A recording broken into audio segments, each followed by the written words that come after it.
Number 9. The Alien Pharaoh. Akhenaten was the first pharaoh to change the religion of the whole kingdom of Egypt, forcing his people to abandon their old gods and worship just one god, Aten. He ruled for about 17 years, and during that time he erased the monuments of Amun and Mut and replaced them with the sun disk god. Previously known as Amenhotep IV, he changed his name and built a whole new capital called Amarna out in the desert. During this time, it's believed he married Queen Nefertiti, and she became his queen consort, ruling alongside him. Besides these drastic religious changes, Akhenaten was known for his very strange, almost alien appearance. He was portrayed as having large almond eyes, a very small protruding abdomen, weirdly thin limbs, and a skull much larger than any normal human. Egyptologists have been mystified about this strange representation of the pharaoh, but it seems that he may have suffered from a severe physical deformity that he was trying to hide. Other artwork showing him does not make him look like an alien. Assistant Professor of Comparative Genomics at Cairo University, Stuart Fleischman, mapped the genome of 9 Egyptian pharaohs.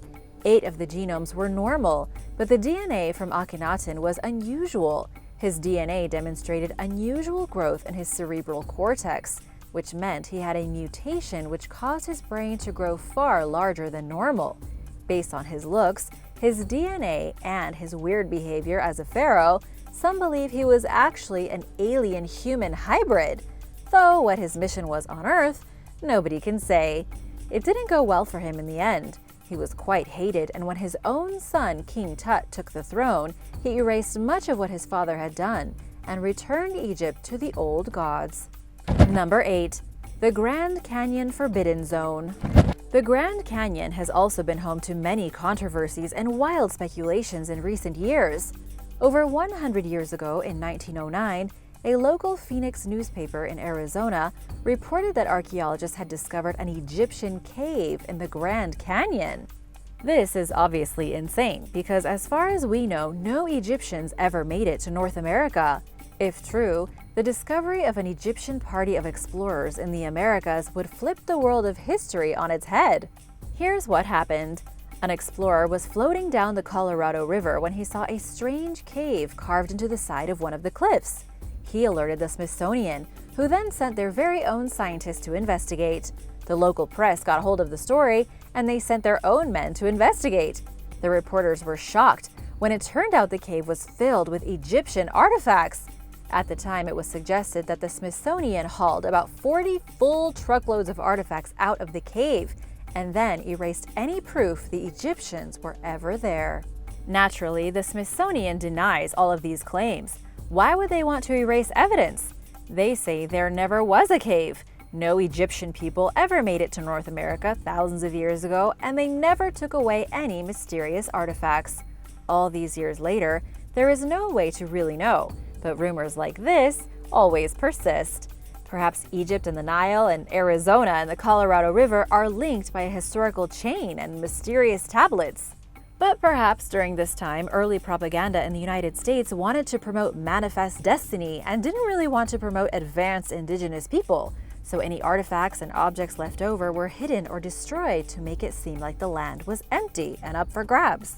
Apart from all this, Ancient Origins reports there is truth to the fact that many geological formations of the Grand Canyon were named after Hindu and Egyptian gods and temples, but no one really knows who named these places. There is an alleged forbidden zone in Grand Canyon National Park where hikers can't enter and researchers can't explore.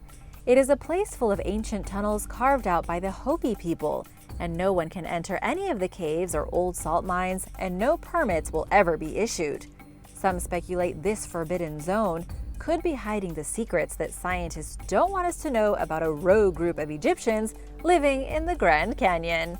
What do you think about this? Let me know in the comments below. Number 7.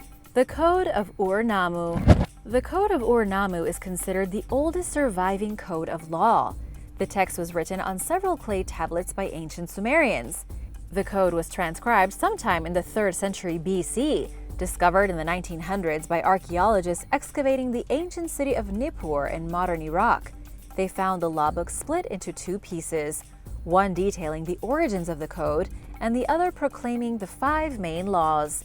In 1952, these laws were translated by Samuel Kramer, world-renowned expert on ancient Mesopotamian cultures. By 1965, more fragments of the code were found and translated. By the time all was said and done, archaeologists had revealed 40 laws put down by the Sumerians to be obeyed by all. What's quite interesting is how similar the laws of Sumer thousands of years ago are to our own laws today. The capital offenses were things like murder and robbery, with punishment almost always being death. For less serious offenses, punishment usually included imprisonment or hefty fines. These were things like kidnapping, knocking out another man's tooth, and even practicing sorcery. They also had laws about accusing somebody who wasn't guilty. If you were to accuse a man of committing a crime, and that crime turned out not to be real, you instead would be the one who was punished. While there are earlier codes of law in history, it was this Code of Urnamu that survived on stone tablets. This code may have been written by King Urnamu or his son, and this period in Sumerian history in the 3rd millennium BC is believed to have been generally peaceful and prosperous. Number 6. Neolithic Egypt. In the year 3100 BC, the great dynasty of what we think of as ancient Egypt began. This was the beginning of the pharaohs and the pyramids. But what happened before that? Who were the mysterious people who gave rise to the powerful kingdoms of ancient Egypt?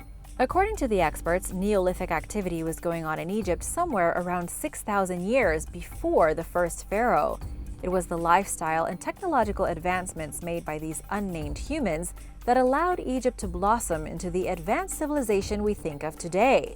But who were these people, and how did any of this happen?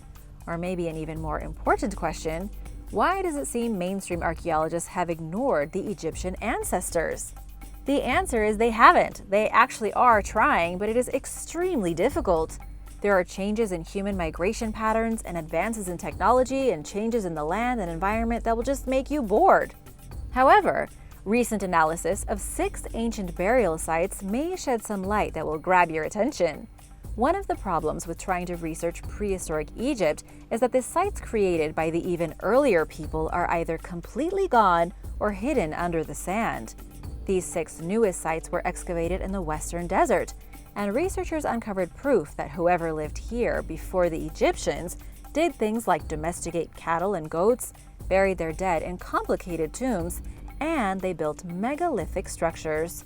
We don't have an exact identity for them yet, but judging by the handful of skeletons recently uncovered and a small assortment of artifacts, we can safely say there was an entire civilization living in Egypt before the pharaohs ever took over. We just don't know who they were, where they learned new technologies, or where they even came from. And now for number 5, but first want to give a big shout out to Letitia Spoon and Kyle Brown. If you are new here, be sure to subscribe and join the Origins Explained family. We have lots of videos coming up. Number 5. Chamber of Secrets. In 2010, a group of archaeologists working in Kolkata, India, formerly Calcutta, stumbled upon a mysterious Chamber of Secrets in the National Library. This library is over 250 years old, built back in the 1760s as a palace, and then converted into a library in 1891. After the mysterious chamber was discovered, there was a lot of speculation as to its purpose. Some claimed it was installed by British lords and used for torture. Others said it was a secret treasure vault, where the British masters kept all the priceless artifacts that they stole from the local people. Unfortunately for all of us, the Chamber of Secrets turned out to be pretty boring. After all the speculation, archaeologists came out and admitted that the chamber was actually just a pocket in the structure, probably used by the architects to strengthen the foundation of the building. It was basically empty, so if it did ever hold anything interesting, it was long gone. Either that, or a more fun theory promoted by conspiracy theorists, is that the archaeologists discovered something so heinous about the secret chamber's history that they lied to the world. After all, the National Library is a pretty mysterious building on its own, rumored to be haunted with spirits breathing down your neck and making you feel cold while you are trying to read. There are other rumors that the library has other rooms that cannot be opened, chairs that move on their own, and tortured spirits dropping books. Number 4. Forbidden Worship. For hundreds of years, the most important place of worship in Israel was the Holy Temple, a pair of amazing structures atop the Temple Mount in the heart of Jerusalem. It is written in the Bible that the Holy Temple is where God will dwell alongside his people. However, the Holy Temple is no more. It was destroyed by the Babylonian conquest in 587 BC, rebuilt, then destroyed for good by the Romans in 72 AD. According to Tom Meyer from the Shasta Bible College, there was actually a secondary, secret temple in Israel during the days of the Holy Temple. It was hidden in the Negev desert, and if the Bible is to be believed, this was a forbidden place where nobody was supposed to be worshiping anything. In the Old Testament, it's written that God designated only one temple for worship, the Holy Temple. But this secretive temple in the desert, first uncovered by archaeologists in the 1960s, was fully operational for at least 300 years, in spite of the one temple rule. In other words, people were disobeying God's law. At least they were, until King Josiah destroyed the Forbidden Temple for good in the 7th century BC, leaving behind nothing but a ruin. Number 3. Ancient Olympic Champion. Kyniska of Sparta was one of the most legendary women of ancient times, and yet she's conveniently been left out of history books. Kyniska was a Spartan princess, the daughter of King Archidamus II and the sister of King Agesilaus, and the first woman ever to participate in the Olympic Games. According to historical records, Kyniska was probably between the age of 40 and 50 when she participated in the Olympics in the year 396 BC. This was no ordinary princess. As a royal Spartan, she had her very own stable where she could breed, raise, and train horses. And since Spartan society actually encouraged both men and women to train in areas of physical strength, it wasn't at all a big shock when Kyniska entered the Olympics. This is in stark contrast to neighboring Greece, where girls were essentially shut away from the public and kept more isolated. Popular culture may show the Spartans as fierce male warriors, but there were plenty of tough women too, as it was an entire warrior society. Kyniska was so tough that she competed in what's called a tethrapon, a type of ancient triathlon involving chariot racing. She won the games in both 396 and 392 BC. This is in direct conflict with what you'll find online, with almost every major news source claiming the first Olympic Games to allow female athletes was in 1900 in Paris. Wrong, it was Sparta over 2,000 years ago, and she won twice. Number 2. The Nampa Image. The Nampa Image was allegedly discovered in 1889 during the construction of a water well. This was in the small town of Nampa, Idaho. The workers uncovered a small figurine no more than 1.5 inches long inside the sand pump at an incredible depth of 300 feet below the surface. The figurine was made of baked clay and had clearly been fashioned by intelligent hands to look like a human. The issue with the discovery was that it was impossible. The rock where it was found was dated back to 2 million years ago, way before humans were even around, let alone in North America. How would a figurine be lost and then buried under 300 feet of earth 2 million years ago? There's no way. The discovery was quickly dismissed as a hoax. Scientists didn't look into it thoroughly, and the figurine was simply called a fake. Over time, people lost interest and the object was forgotten. But ancient astronaut theorists and others remember this object and use it as an example of just one of many out-of-place artifacts left behind by an ancient civilization that lived in North America way before human beings had even moved out of Africa. The more likely story is that ancient people did make the figurine, but then it got lost and it could have just been swept away by water and the elements until it turned up again. It's apparently still on display at the Idaho State Historical Society in Boise. Number 1. The Necronomicon. The Necronomicon, also known as the Book of the Dead, is a grimoire spoken of by the famous author H.P. Lovecraft. It also appears in the Evil Dead movie franchise, but it was first mentioned in 1924 in Lovecraft's short story The Hound.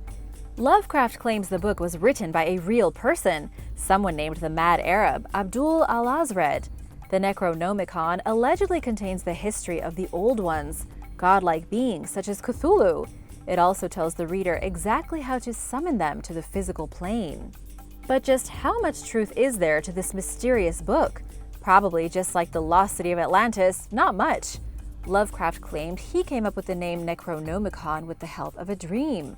But modern historians believe Lovecraft was influenced by a collection of short stories written by Robert W. Chambers titled The King in Yellow. When asked about the authenticity of the Necronomicon, Lovecraft himself admitted there never was any person named Abdul Alazred, aka the Mad Arab. He also said that he invented everything about the book himself. Still, there are some hardcore believers that say H.P. Lovecraft knew more than he admitted. Lovecraft wrote that there are still 5 original copies of the Necronomicon worldwide, one at the British Museum, another at the University of Buenos Aires, Harvard University, one in France, and the final copy in the fictional town of Arkham, Massachusetts. If the Necronomicon is truly real, these are the places to start looking. Thanks for watching! Which of these examples of forbidden history shocked you the most? What would you like to learn more about? Let me know in the comments below, and be sure to give this video a thumbs up and subscribe for more. See you soon! Bye!